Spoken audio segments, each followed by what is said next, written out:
ちのため障害を取り除くのはメイドの務めです。それではベルファスト参ります。 Hello and welcome. Today we are in the Tier 9 US battleship, the mighty Georgia.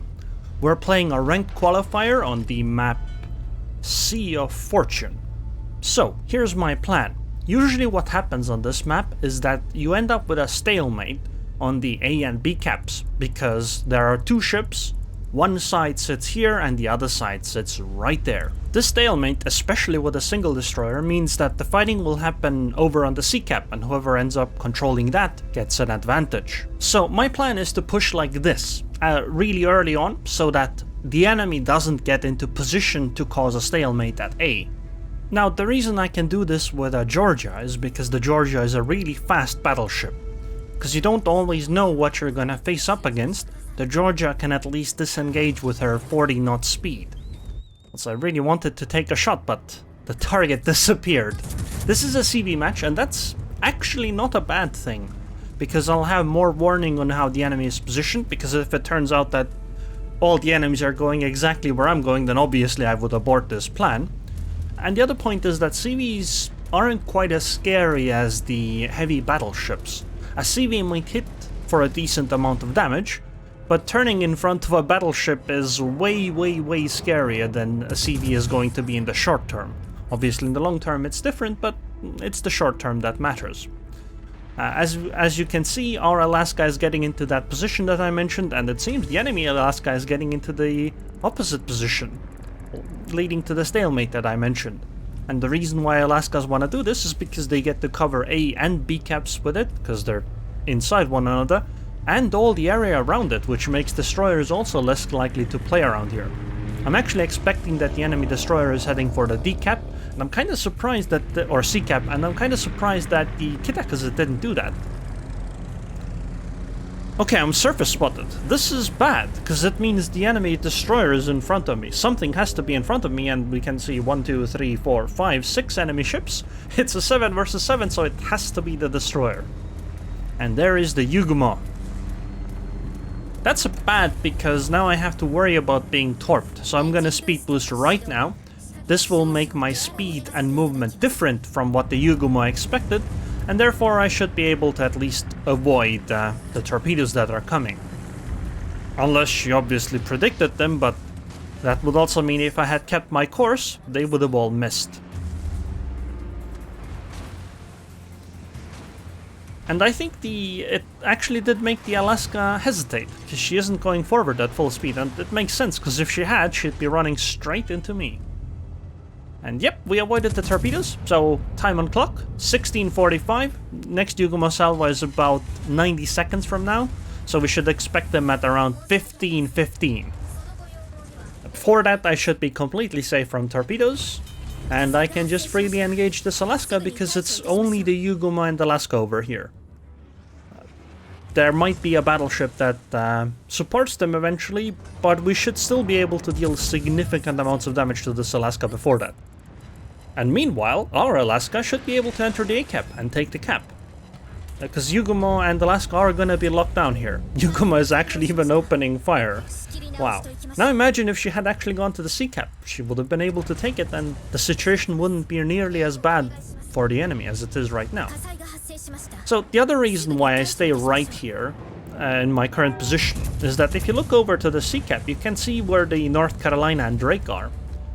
You can actually shoot from here to there through the gap.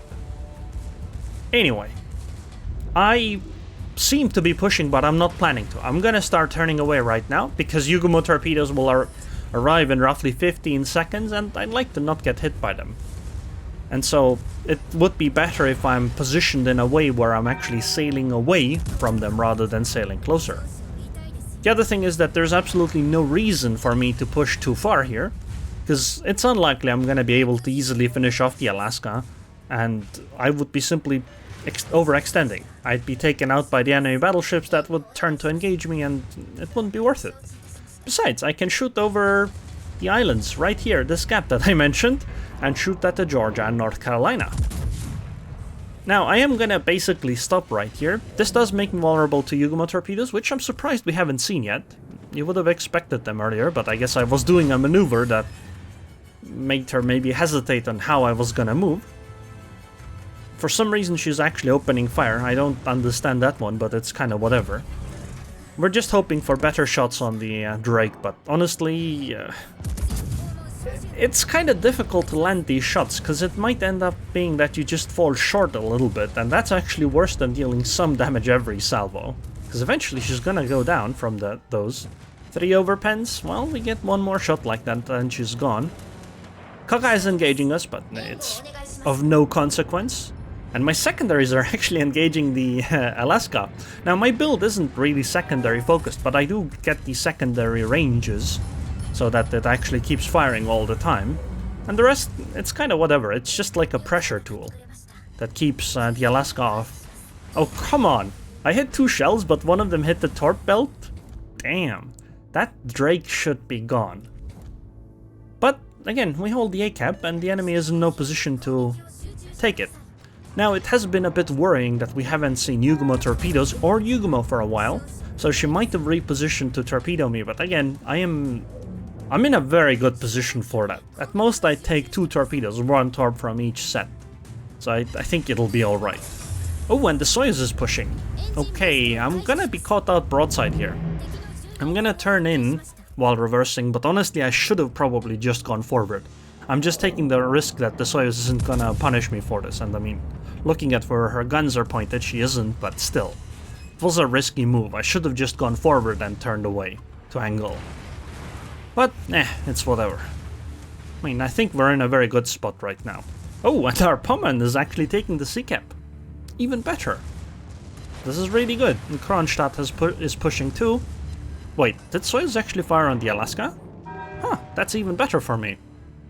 Okay, I'm waiting for the Soyuz to turn enough, but she's still too angled, so I'm gonna fire my salvo into her superstructure or main batteries, whichever gets hit. Thing is that you would just bounce on the bow, right? There's no point in firing at it. So hit the guns or the superstructure. Come on, fire your guns already. She's firing, ain't she? Are you kidding me? Well, maybe I was too worried about this angling thing. I think Soyuz is gone, yeah. And see, this is what I meant. Would the Soyuz have actually pushed if they had been able to lock the A-cap? Possibly no, right? Because they wouldn't have needed to.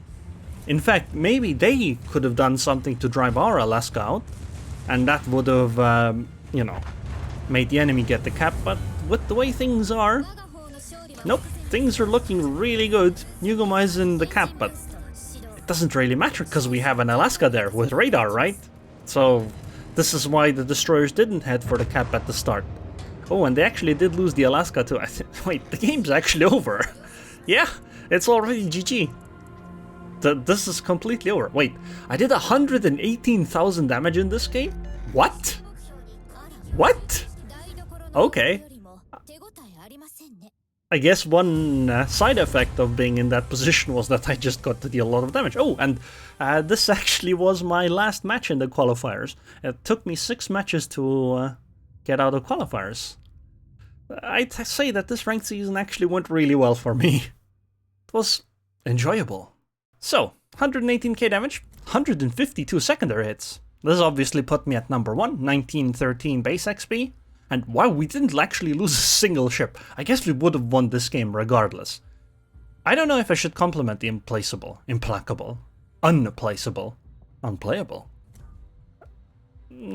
If he had got more XP, maybe. I don't know. I think it wasn't as important. Wait, what? The secondaries actually did 40,000 damage? I mean, 18k straight up, but the fires they started. Wow. Yeah, that Alaska suffered 28k damage from my secondaries alone. See? Secondaries are pretty decent, but they're only decent when you're fighting like a cruiser that's, like, just sitting there and taking the damage, right? Not in the cases where you actually have to, I don't know, deal lots and lots and lots of damage where they're actively maneuvering against you. So, let's take a quick look at my weird commander skill build. Emergency Repair Expert, Grease the Gears, then Adrenaline Rush, Emergency Repair Expert, then Concealment Expert, then the secondary range upgrade, and then for some reason I have Priority Target, which I don't think you actually need all that much. I guess especially if I got 2 more points, I'd probably drop it and take Close Quarters Combat. At least that would, I think, be the ideal choice. Until then though, I guess I'll just leave the skill build alone. I just don't have enough Elite Captain XP to get to 21 points. Basics of survivability would also be nice, but I guess I can manage with the upgrade instead of that, right? So I don't use propulsion mod. So I use the dispersion upgrade, maybe I should use the reload, I don't know. Then concealment, here I use damage control. I'd like to use propulsion, obviously, but well, since I don't have basics of survivability, I can't, and I have a speed boost, so that makes up for it.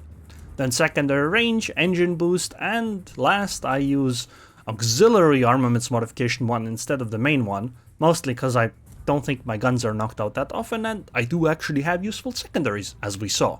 So anyways, I hope you guys enjoyed this video. I would like to thank the patrons on Patreon. Thank you very much for your continued support, and I hope I'll see you guys next time.